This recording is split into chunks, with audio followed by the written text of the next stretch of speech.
there will be some questions about things that people are genuinely interested in, and that will inspire me to speak a little bit on those topics. So please let me know what you would like to know more about. Absolutely anything. And I know some of you are here for the first time, and this is probably a very unfamiliar kind of situation. And believe me, there's no question you have that is not worth asking. So go right ahead. So, yes. John, could you talk a little bit more about anatta? And I'm wondering if this is something that you can, like, I think it's helping me to hear about it intellectually, but I'm wondering if it's something that you can really realize, like it's more of a realization than a concept, you know. Mm-hmm. So can you talk about how to integrate the realization with the intellect? Yes. The question you've asked actually goes to the very heart of the teaching of the Buddha.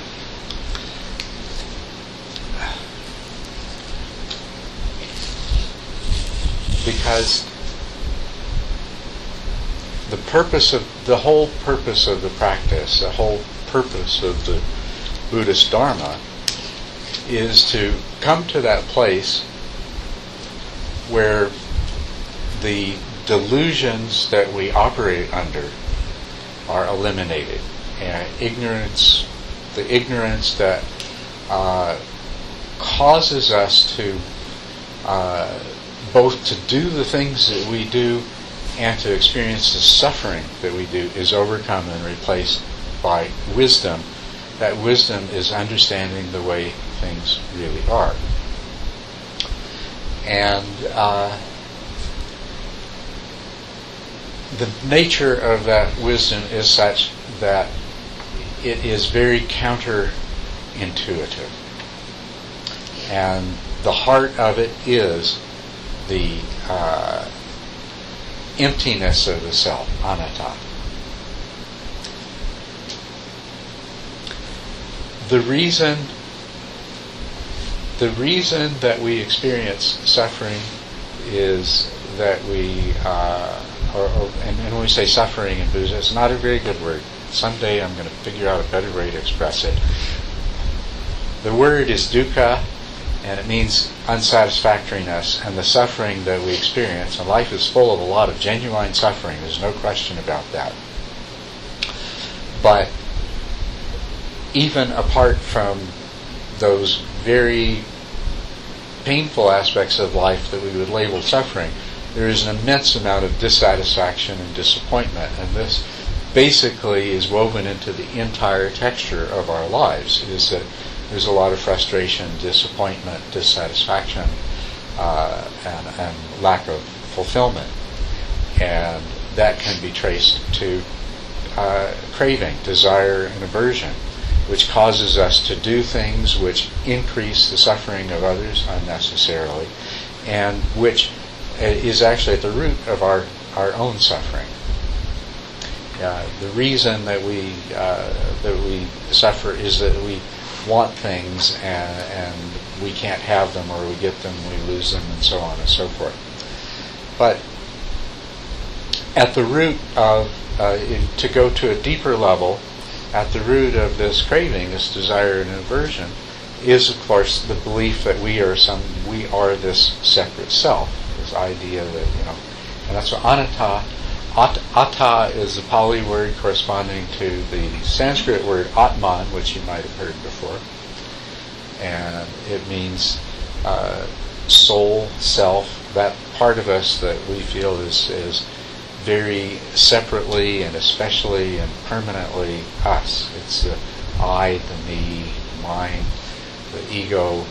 It's all the attachment that we have to that.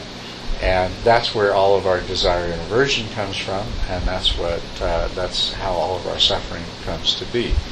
So that very wisdom that leads to awakening is not the intellectual understanding that the self is an illusory mental structure, which it is, but it is that profound realization. It is that realization that is so complete that you no longer believe in your own personality structure and ego structure the way that we normally do. That you see it for what it really is. It doesn't mean that it's not there. And it's not about destroying the ego or destroying the self or anything like that. It's seeing it for what it really is. It's the designation of self, of me, of I, is a convenient sort of fiction. The idea that that represents some permanent, lasting entity is the illusion. But that's a very, very deep-seated illusion that we cling to. And understanding intellectually that this is an illusion, you can do that, but it doesn't solve the problem. It helps somewhat. It allows you to look at your circumstances and your behavior and things like that and recognize what the problem is, but it doesn't do anything to resolve the problem. It's when you stop believing in personal self that things really start to change. It's when you're, as I say, this is counterintuitive, because intuition says, I am real. This self, me, I spent my whole life taking care of this self, and it's the most real thing I know. It's the one thing that I can count on, is that it's me. Yes. And so that's very counterintuitive. And what we're really trying to do is come to that place where our understanding reaches that depth where our intuitive understanding is that is false. Right? So that is right at the core. But once you do that, then once you reach that level of understanding, that realization, then you don't experience suffering in the same way. And you desire and aversion have no power and force to drive you and to compel you the way they always have before. So you're liberated from that as well. And of course this profoundly affects the way that you behave and the way that you treat other people. So you become basically what you're moving towards is becoming a person that is not only free of dukkha, but actually is experiencing that blissful happiness of complete contentment and fulfillment. Because that's when there is no dukkha, that's what is present. And of becoming a person who is also naturally, spontaneously filled with loving kindness. And so this gives life a purpose and meaning that goes beyond anything that otherwise had before. So what we're really trying to do, there's no issue of faith in this. The entire Buddhist teaching is one, come and see for yourself. And so this is what the Buddha said in his very first teaching. He said, life is full of this kind of difficulty, but it arises entirely out of craving. And if you can overcome that craving, then you'll be free of suffering, and this is the path that leads to it. And basically what the path is taking you towards is this wisdom of understanding the way things really are that allows that craving to disappear. It cuts off its source of nourishment. So that's what I say is where the whole path is trying to go. And that actually, in practical reality, that involves two stages. One is overcoming the belief in the mind-constructed view of self and personality of self, personality view. And that's a very profound transition when that occurs. But there is a further there's a further step in the process, which is when that very sense of being, that feeling, that sense of being a separate self, also disappears. And what makes this all very difficult to understand is we cling to ourselves, and as a matter of fact, we go to spiritual paths to make ourselves feel better and find ways, we're looking to fulfill that self even more. And so, the red warning lights come on. Wait a minute. I don't want to be told that I don't have a self. That's not what I came here for. But that's where, it's not a question of faith that this is so. It's a question of finding out for yourself. Just having enough. The role of faith in Buddhism is to have enough confidence in the Buddha's enlightenment and 2,500 years of countless beings achieving the same awakening, following the same path, and having trust and confidence in doing the work and trying to find out for yourself. What happens, though, is when you give up the attachment to self, you basically give up yourself when you attain the universe. Have you ever heard that phrase before in any other context? What you give up is something that is not only illusory, but the attachment to it has been causing you unhappiness in one form or another all of your life. What you gain is inconceivably beyond what any kind of satisfaction of that self could be. You literally gain the universe. When a Buddha loses that sense of being a separate self, separate from anything else, everything else, then there is what in Christianity and other theistic religions would describe as the experience of the divine union. So overcoming self is right at the heart of all of it. But your question was, how do you go from the part of intellectually understanding that, which I think, you've been in discussions where we've talked about. I have. Yeah. It's very, I find for me, it's actually the third step is easier than the second step. Is that possible? Where you can, when you become the object of meditation. Yeah. Okay. But for me, my personality is still very, much less flexible. Yeah. Well, now how you do it, part of how you do it, how you accomplish what you ask about, is that in meditation you cultivate these experiences that are of a more direct nature, that give you more of a direct experience of the fact that this whole idea of self is just a mental construct and a feeling. And you're saying, yes, there's those meditative experiences where you become one with the meditation object, and so in that sense, there's no longer any sense of being a separate self.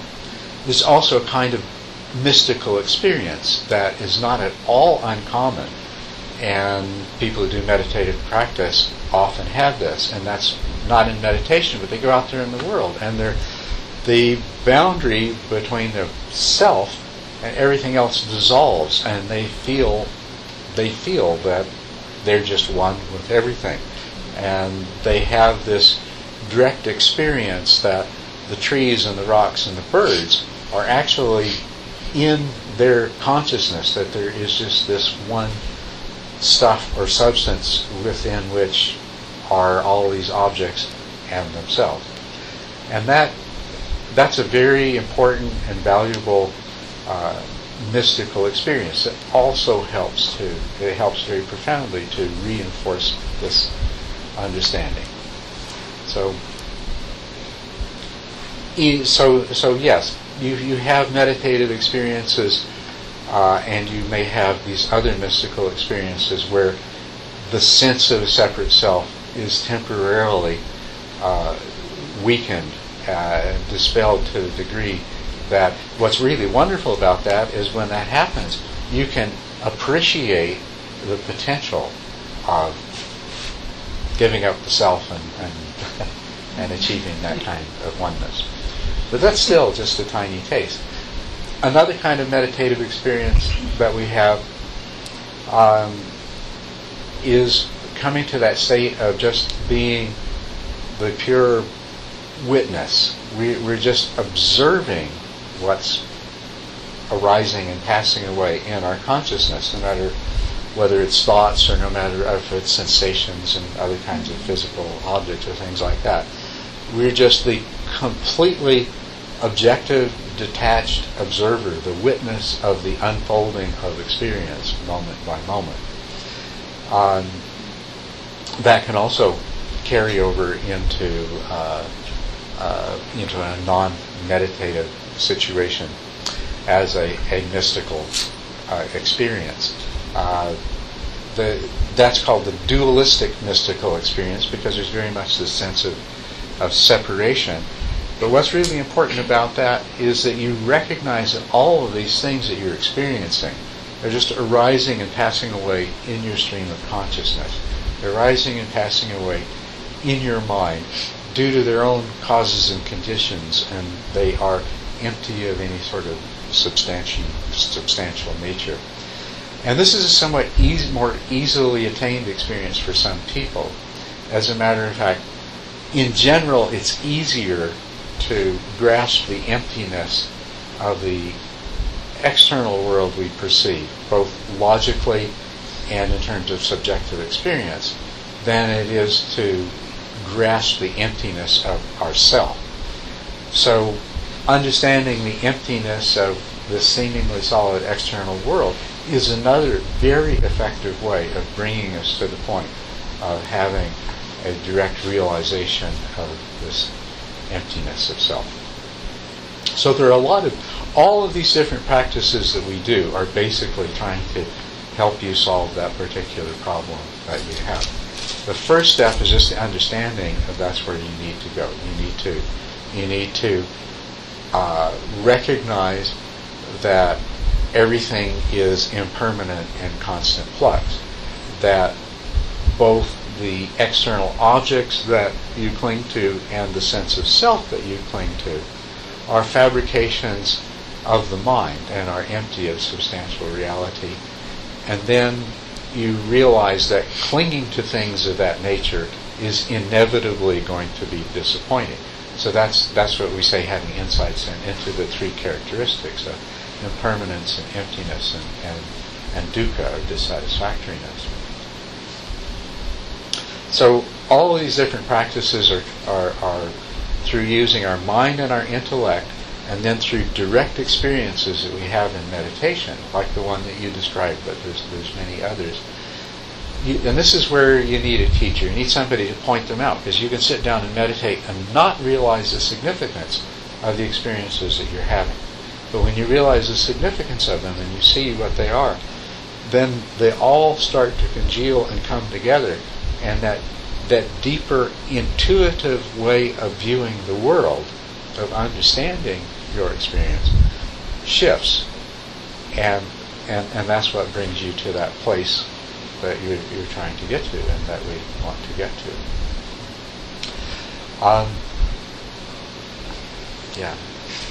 So just a brief summary of the entire Dharma there. But that helped me. Thank you very much. So, and just to something else that I just want to stress in that regard is that because there are these many different methods, but they're all taking you to the same place. It's very important to understand as clearly as you can where you're trying to go, what your goal is, where you intend to end up. And then the second thing is whichever method or path that you are offered or exposed to or choose in one way or another, that you need to get to the point of understanding reasonably well how it works in terms of taking you to that goal, and so that you can evaluate its effectiveness for you, because there are so many different paths and methods, because there are so many different kinds of people, and not every method is going to be necessarily the one that works best for you. So, but you on the one hand, you could have an experience of a lot of frustration and time wasting if you're trying to follow a path that just is not suited to you, to bringing you to this point of realization and understanding. But on the other hand, if you don't give any particular method a chance, if you don't, and that doesn't mean you just blindly do it, that's not giving it a chance. You need to understand it. You need to do it in such a way that you begin to understand how this fits in terms of getting me from here to there, so that you can judge whether it's really working for you or not. Then you might determine that you should incorporate some other methods. The other thing is, too, once you kind of understand what you're trying to accomplish and what the obstacles are that you need to overcome to attain this wisdom, there's absolutely nothing wrong with simultaneously employing a number of different methods that complement each other. Because, one method is very much focused in one way, but, it may be helpful to you to supplement that with some other practices that cover parts of the psychic terrain that are not addressed by the first method. How do you tell the difference between a path that doesn't work for you and something that you just don't like? Well, the way that you do that is by understanding why you have the sense of it not working and why you have the sense that you don't like it. A path that you don't like is probably not going to work for you. Right? So if you don't like the path, well, you should try another method. If you don't like them all, well, then then you're going to have to settle for one. But what's at the root of what we're doing here? No matter which method you follow, you have to go through a process of learning to... there's some things that are 100% in common with every path, and that are absolutely indispensable. There is no methodical practice that will lead you to awakening that doesn't include cultivating certain mental abilities and applying them in certain ways. So all paths have this in common. And one thing that all valid paths have in common is that you cultivate the ability to truly examine what is happening in your mind in the present moment and see it without a lot of conceptual confusion and judgment and things like that. And this is fully conscious, mindful awareness applied to your own mind in the present moment. And there's no path that doesn't include that. So any path that you take up, if it's a valid path, will be the very first things it'll be doing is guiding you towards cultivating that kind of mindful awareness. And then applying that kind of mindful awareness to your reaction to the path that's something that'll come directly out of the instruction. No matter what you do, you're going to have any one of these methods is going to generate sooner or later some degree of resistance. So let's just call it resistance for lack of to avoid expounding unnecessarily. And so no matter what path you're following, when the resistance arises, you apply your introspective mindful awareness to that resistance to understand its nature. And so that's going to tell you whether the resistance, what is the resistance coming from? Why don't you like it? What is it that you don't like about it? What's happening in your mind in the moment when you have this experience that I don't really want to do this. Right? And if you can do that, if you can examine your own mind with that kind of clarity, then you can come to probably a reasonably good conclusion. The other thing, of course, that you should do is to, if you can, is to consult with somebody who is more experienced than you, a teacher of some kind. Here you have to be careful, because a lot of teachers, their response is going to be, if the method you tried and you're having trouble with is theirs, is that you just need to try harder because it's the only right way. Or if they're doing something different, they say, well, no wonder you don't like it, because it's no good. The only right way is my way. So don't do that. So you do have to watch out for that a little bit. But, thank you. Yes? I have a question to something you said earlier. You spoke about essence and personal ego and personal mind on the same line than soul. And it's all illusion, all perception. And in my own experience, it's like when I'm in my personal mind, in my ego, whatever, I see the attachment, I see what I need to change. But when I really think I'm dipping into the deep essence of my soul, I can accept, I'm totally calm, I'm totally there. What I'm dipping into it when it's an illusion, the soul.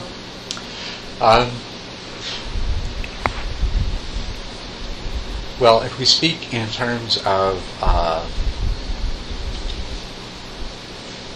ultimate truths, and so in order to speak about ultimate truths, we're going to end up making a lot of statements that are, on the one hand, they're not going to be, they're going to be intuitively, they're going to be counterintuitive because they go against our relative way of viewing things. And the other thing is that ultimate truth goes beyond conception, and it goes beyond our dualistic way of perceiving things. And so it's difficult to understand, and as a matter of fact, any statement is conceptual, and since our thinking is naturally and spontaneously dualistic, we're going to take a statement about something that's non-conceptual and non-dualistic, and we're immediately going to translate it into conceptual and dualistic terms. So this is the problem. But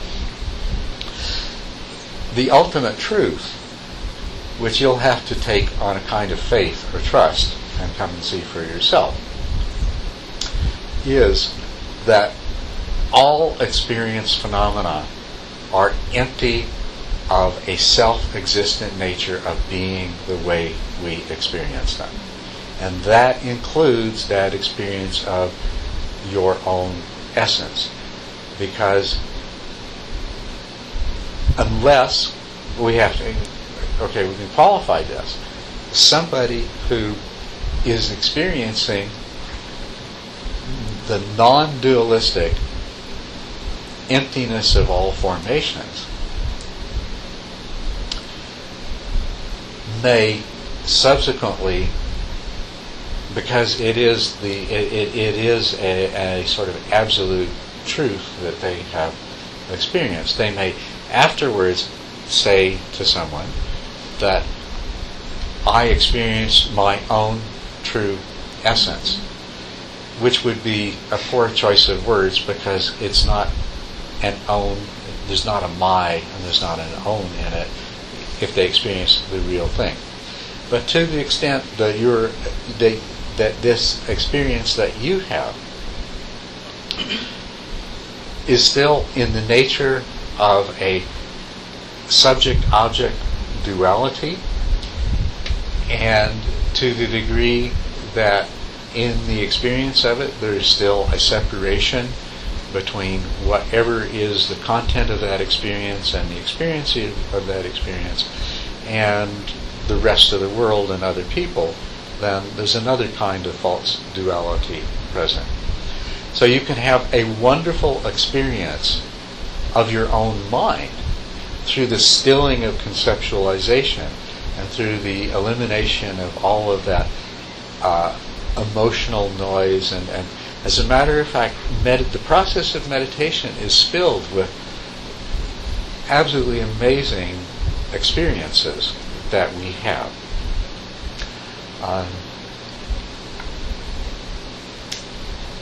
And they're good because we enjoy them when they happen, and they also encourage us to continue practicing.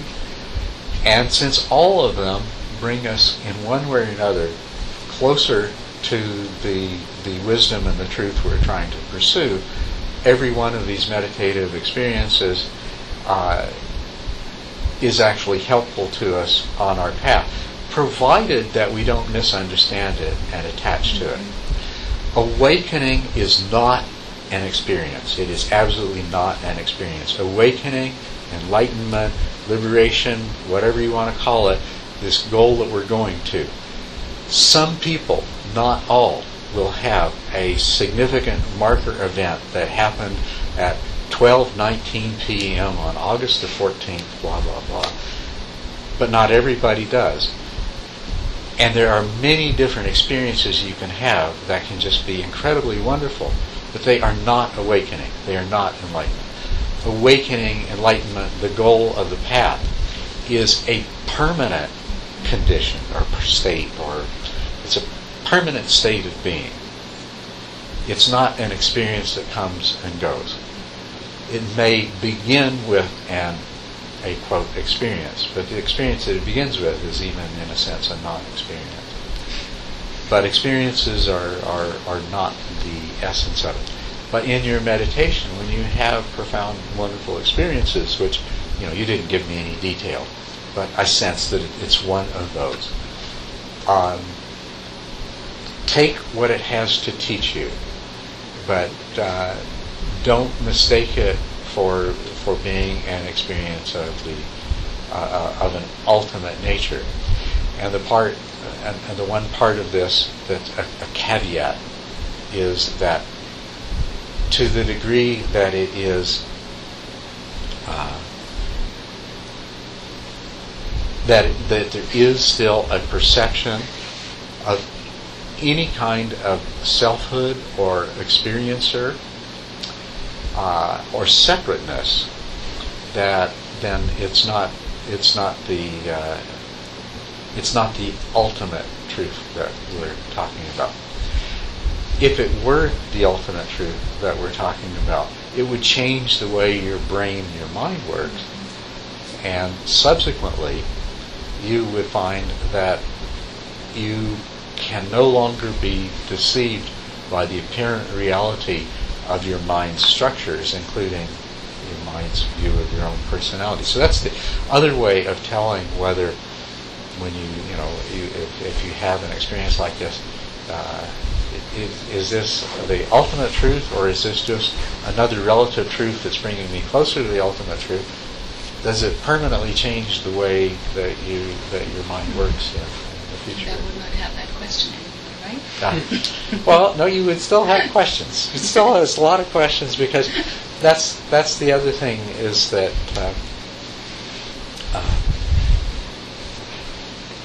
you can have an experience of ultimate truth that permanently changes you, but that doesn't necessarily mean that it completely changes you. As a matter of fact, it won't completely change you, and there'll still be work to do. And as a matter of fact,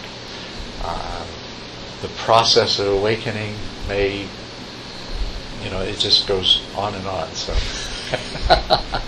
it's not a question of, I'm awake now, that's it, it's all over. Nothing more to do. Thank you.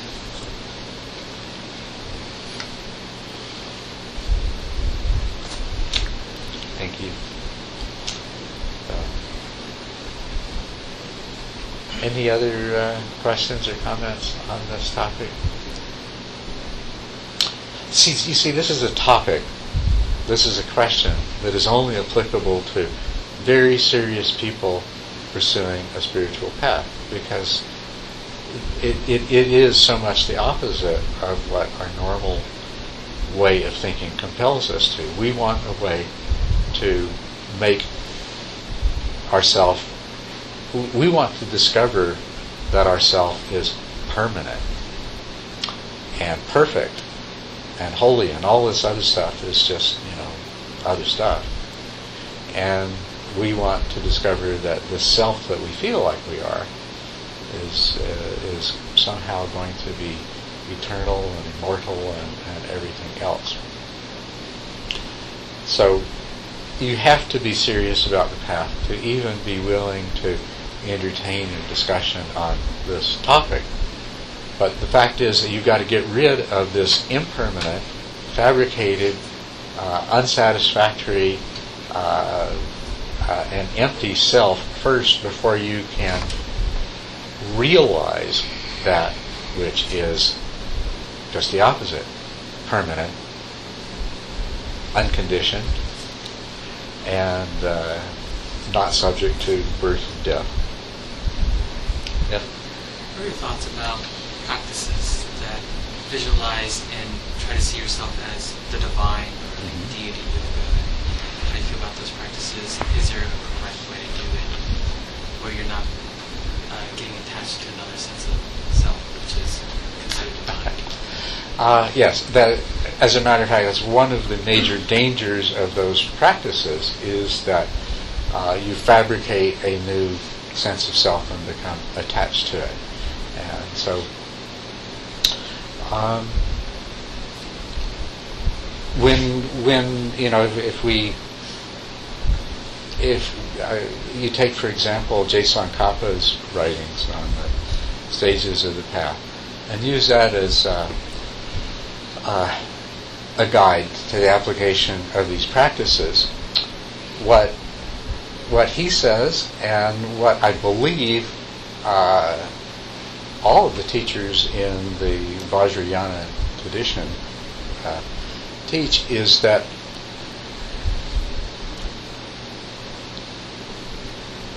prior to doing those kinds of visualizations effectively, in the sense of the true practice of Tantra, you have to already realize this first step of a non-attachment to personal self. You've got to see that the self that you're normally attached to is an illusion. Otherwise, you are at tremendous risk of just substituting your ordinary view of self with a newly fabricated, more grandiose and more complex sense of self. You have to understand the emptiness of yourself. And the problem here is that you can understand the emptiness of everything else, and if you understand the emptiness of all observed phenomena, but you have not discovered the emptiness of self, and then you engage in this kind of practice, the emptiness of other is going to justify in your mind all of this attachment to the fabricated self. So every path, as I said earlier, every path, including the path that involve these kinds of tantric visualizations, they begin with cultivating those particular mental faculties that for short we can call concentration and mindful awareness. And the proper application of them, so that you understand things as they truly are, and you develop that intuitive understanding. So,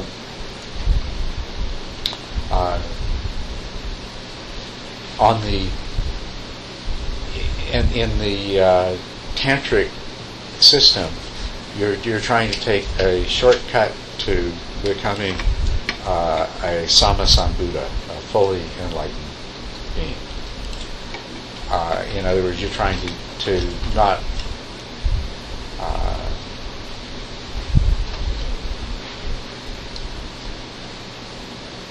what we're told in the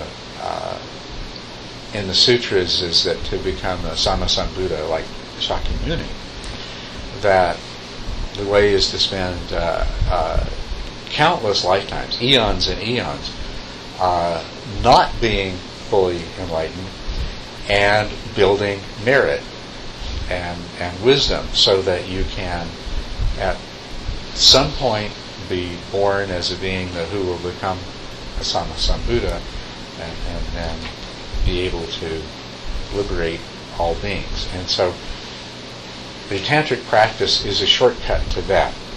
It's not a shortcut to the beginning of the path. It's not a shortcut to what's called stream entry or satapana or darsana marga, as you might know the term from the Sanskrit. It's not a shortcut to realizing the true emptiness of not just phenomenon, but of self. So within the tantric path, and I don't know a lot of the details of it, it's not something that's my specialty, but I understand that within the tantric path, as it's taught, are the methods that are very similar to what any other path uses to bring you to this direct realization, the stream entry point, the Sotapanna, the Darsana Marga. And that the remainder of the tantric path is then trying to leapfrog you past all these eons and eons. But it's not a short path cut to that. You want to get to that first. We all want to achieve this first stage of enlightenment, which, if you are a bodhisattva, a declared bodhisattva in the Mahayana system, it would be the first bodhisattva bhumi that you're talking about. This corresponds to. So there is this danger, as you obviously have realized yourself. There is this very great danger of being permanently trapped in the delusion of your own attachment to your own self-nature that is reinforced so strongly by your tantric practice that, it may be almost impossible for you to break through that. Yes? John, as we go through the different stages of realization and releasing self and the personality and such, and we retrain the thought processes in the mind, and we begin to recognize the oneness of all beings in the universe, and we feel that oneness.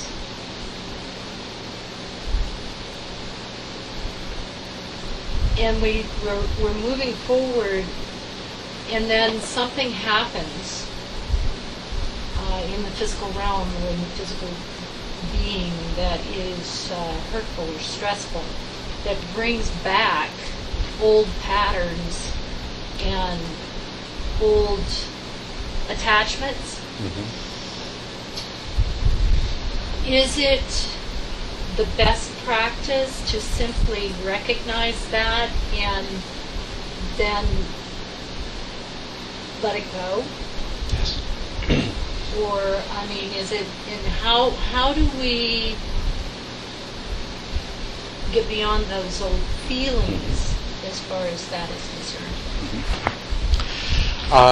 yes, the best practice is to recognize it. And when we say let it go, this let it go is,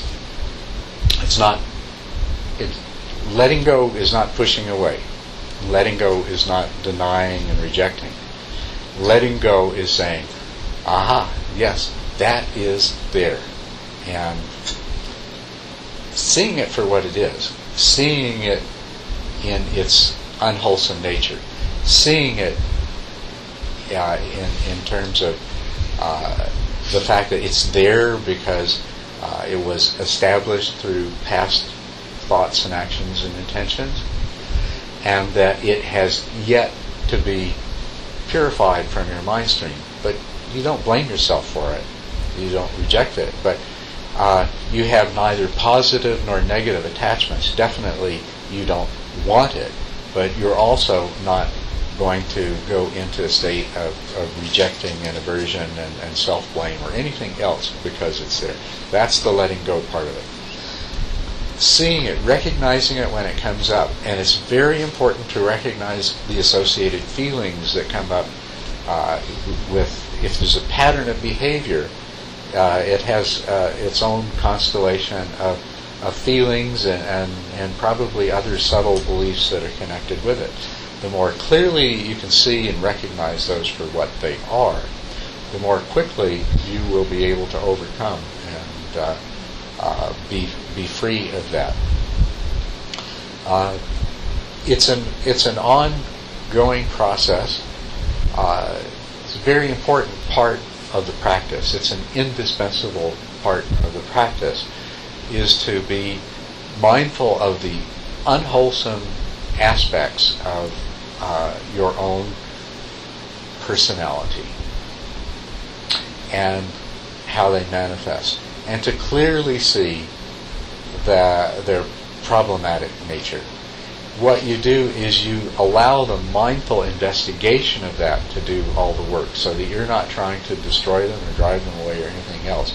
You're allowing a mindful investigation of them to ultimately eliminate them, which it will do. Did I get off track, or did I stay with what you were asking? Answered the question. Yeah. So a person can be doing this kind of practice and feel like they're doing wonderfully well, and then the right circumstances come up and it will trigger the strong resurgence of some mental pattern that they thought that they had become free of. And that's not a cause for disappointment and doubt. What it is, it's an opportunity to do the same kind of work that you've already done, but now at a much, much deeper level. You've trimmed all the easy branches off, and now you're going for the trunk. And the reason I use that simile is that to permanently eliminate these things from your mind, you actually have to destroy the root. And that's what we were talking about earlier, is the process of destroying the root. You can transform yourself and your life through working consciously on these personality characteristics. Basically, we would say what you're doing is you're overcoming your old bad karma and you're creating a whole lot of new good karma, and that new good karma makes you into a better person in better circumstances. But you're still functioning in the realm of karma. So that's why ultimately you want to keep your objective on cutting the root of these things. Because once the root is cut, then also you don't have to. The process of trimming away all of this stuff otherwise might be endless, as it arises. But when you cut the root, you don't have to do it that way anymore. That's so does that entail intense self-reflection? I wouldn't use the word intense. It entails continuous. By self-reflection, you mean observing what's going on in your own mind? Right, and to find that root, to locate the trunk and the root of that behavior. Continuous self-observation. waking up and going through your life asleep are two opposing things. So if you want to wake up, you've got to work on staying awake. And staying awake means the intensity will vary. You do a meditation retreat, and the stuff you do might be very intense. Or certain circumstances arise in your life, they might be very intense. A lot of the times, though, intensity isn't going to be the right word to describe it. What's really important is the continuity of it. Being mindful all of the time, of course, you start out, it's like meditation. You start out and you're only aware of the meditation object for short periods and you're forgetting at the rest. It's the same thing with practicing this introspective mindfulness. You start off and you only experience it every now and then. The rest of the time you forget and go back to sleep. But as you continue to practice, it starts to become more and more continuous, and that's where you want to go with it. And that's where the resolution of the kind of thing you talked about. Things will keep, as long as they're there and as long as there's triggers, sooner or later these things will come up. And so if you're in that place of mindfulness, you see them when they come up, you recognize them for what they are, and you do let them go. So for Barbara and George and I can't remember your name. Sorry? Dana. Jana? Dana. Dana. That's right, Dana. Yeah. I have a terrible memory for names, so please forgive me. I'm a little concerned that this whole discussion might, I don't know if you can relate to it, or if it's alien to you, or you can relate to it. How about you, Barbara? Oh, wonderful, yes. Okay, good. And George? You okay with it, or Barbara? Yes. Oh, yeah. Yes, I was just wondering if this discussion, are you feeling lost in this discussion we're having? No, it was a little bit deep. See? See, because to know the ultimate truth or the reality must pass this life. Some of them cannot achieve here, but must work in that direction. Okay, well, I don't want to leave you feeling like, what am I doing here? What did I get myself into? No, but perfect. We explain a little bit in detail. Because I try to achieve, to make water, like to speed the time. Yeah. And it's possible a period, but after that there is a lot of obstacles, how I expect, a lot of things. Because we must check everything. It's not only to receive. That's right. There's a lot of the onus is on us to do the work. That's right. Have you meditated before, George? I am beginner here. I can meditate on the candlelight. I'm not sure to tell you. I am at the concentration. Mm-hmm. I think if I can stop the mind at the point to obey from I don't know, it is difficult even to explain even what is mind. Yeah. And after that, we can make water through direct and where we would like to fix it. Okay? With this mind, it is a disaster. It jump what you like. That's right. So must control. This is the first point. What meditation with the mind, I go away, and after that, I realize I'm not there. And I work in this direction, concentration. when I study like this, I get very bored. Okay, well, we're going to meditate here for about 45 minutes, so I think you'll probably do fine. Barbara, have you meditated before? Yes. Yes, you have. And Dana? Great. So, the practice that I like to do, George, is to meditate on the sensations produced by the breath as it goes in and out of the body. Yes. Yeah, so it'll be very similar to meditating on a candle, in that you want to continuously be aware of those sensations. And then just let whatever else happens happen. Stay completely relaxed physically and mentally. Just try to be continuously aware of those sensations and just notice whatever happens. Just breathing in a completely relaxed and natural way. Yeah. So. Should we take a little stretch? Stretch, bathroom break. Yeah, stretch. Oh yes, a stretch. Yeah. Okay.